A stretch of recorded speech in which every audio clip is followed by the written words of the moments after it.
Yes welcome back రాజు గారు.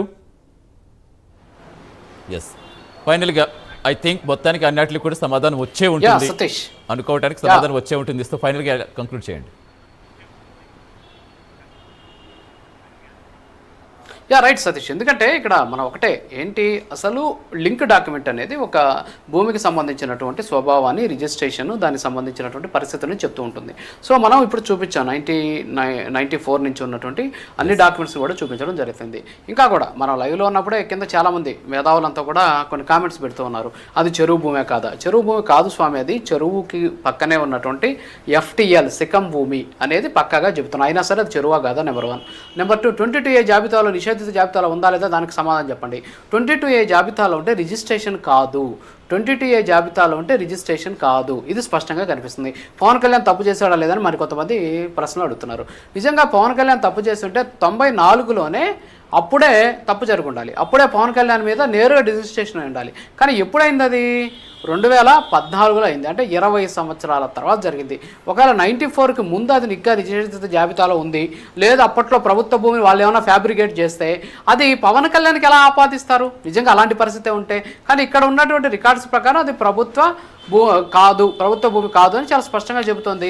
అది సికం పట్టా భూమి అని చెప్తున్నారు. మరి ఇంత స్పష్టంగా డాక్యుమెంట్లు ఉన్నా కూడా పవన్ కళ్యాణ్దే తప్పు, పవన్ కళ్యాణే తప్పు చేశారు అంటే పవన్ కళ్యాణ్ తప్ప వీళ్ళకి ఎవరు కనిపించట్లేదు అనమాట. అంటే టార్గెట్ ఆయనే కాబట్టి కళ్ళ ముందు సాక్ష్యాలు కనిపిస్తున్నా కూడా వాటిని చూడలేనటువంటి పరిస్థితులు ఈ మేధావులంతా కూడా ఇంకా ప్రశ్నలు అడుగుతున్నారు. ఇప్పుడు మనం లైవ్ చేస్తుంటే కింద కామెంట్స్ అనమాట. 22A జాబితాలో ఉందా లేదా? 22A జాబితాలో ఉన్న రికార్డ్స్ ఏవి కూడా రిజిస్టర్ కావు. నెంబర్ 1. నెంబర్ 2, పవన్ కళ్యాణ్ ఏం సంబంధం? అసలు పవన్ కళ్యాణ్ కొనింది 2014లో, మరి 1994 నుంచి రికార్డు మెయింటైన్ అవుతుంది. మరి జరిగితే అప్పుడు జరగకుండా వచ్చాం తప్పు, అంతేగాని 2014లో జరగలేదు కదా. మరి ఆ తెలివితేటలు కూడా లేకుండా చాలామంది వ్యవహరిస్తూ ఉన్నటువంటి పరిస్థితి. సో రికార్డు పరంగా పక్కాగా ఉంది. అక్కడ సికం పట్టా భూములు ఏ విధంగా అయితే వినియోగించాలో ఆ నిబంధనల ప్రకారమే అక్కడ భూస్వభావం కూడా ఉంది. అక్కడేమో నిర్మాణాలు కట్టలేదు, అక్కడే కాంక్రీట్ తోటి నిర్మాణాలు చేపట్టినటువంటి పరిస్థితి లేదు. అక్కడ ఉన్నటువంటి నిబంధనల ప్రకారమే ఆ భూమిని వినియోగిస్తున్నాడు.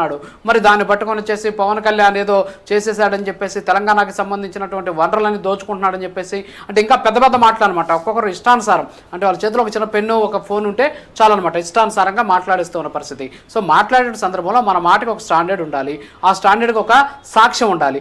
ఇవి లేకుండా ఇష్టానుసారంగా మాట్లాడితే ఏదో ఒక రోజు వాస్తవం తెలుస్తుంది. ఆ వాస్తవం తెలిసిన రోజు పశ్చాత్తాపడాల్సినటువంటి పరిస్థితి అయితే ఉంది. సో మొత్తానికి మనం చూసాం, ప్రైమ్ లైన్ అన్ని కూడా బయట వెలుగులోకి తీసుకొచ్చింది. ఆ రోజు నుంచి ఈ రోజు వరకు డాక్యుమెంట్ నెంబర్లతో సహా, కొనుగోలు చేసినటువంటి వాళ్ళ పేర్లు, అమ్మినటువంటి పేర్లతో సహా చాలా స్పష్టమైనటువంటి ఆధారాలను ముందు పెట్టడం జరిగింది.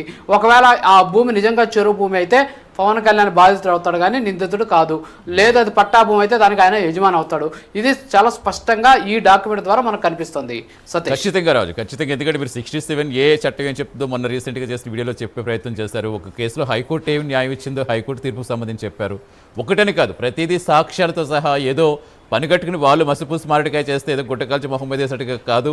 ప్రతిదీ సాక్ష్యాలతో సహా రిజిస్ట్రేషన్ శాఖలో ఏం చెప్పింది, ఎప్పుడు ఈ డాక్యుమెంట్ నెంబర్స్ ఏంటి, ఎప్పటి నుంచి ఇవి రిజిస్ట్రేషన్స్ అయ్యాయి, ఎంతమంది చేతులు మారాయి, ఎప్పుడు పవన్ కళ్యాణ్ గారు తీసుకున్నారు, అప్పటి నుంచి నిర్మాణాలు చేపట్టారా, ప్రతిదీ ఆధారాలతో సహా చూపించే ప్రయత్నం. కేవలం ఏదో వ్యూస్ వస్తాయనో లేకపోతే మరొకటి చేతిలో మనకి ఏదైనా మాట్లాడే స్వాతంత్రం ఉంది కదా అని, మరి వాళ్ళకున్న స్వాతంత్రం ఇక్కడ మళ్ళీ వీళ్ళు సమావేశాలు పెట్టుకోవడానికి, సభలు పెట్టుకోవడానికి, లేదా ప్రెస్ మీట్ పెట్టుకోవడానికి అనుమతి తీసుకోవాల్సిన సిచ్యువేషన్ వేరే మళ్ళీ ఇలా వర్తిస్తుంది. సో మొత్తానికి చూద్దాం రాజు, మరి సాయంత్రం పవన్ కళ్యాణ్ గారు ఏమైనా స్పందిస్తారా వీటి మీద? ఇక నవనిర్మాణ సంకల్ప సభకు సంబంధించి మరి ఆత్మీయ సమావేశం ఏమైనా జరగబోతుందా, మరి ఏం జరగబోతుందో కూడా చూద్దాం. Thank you Raju.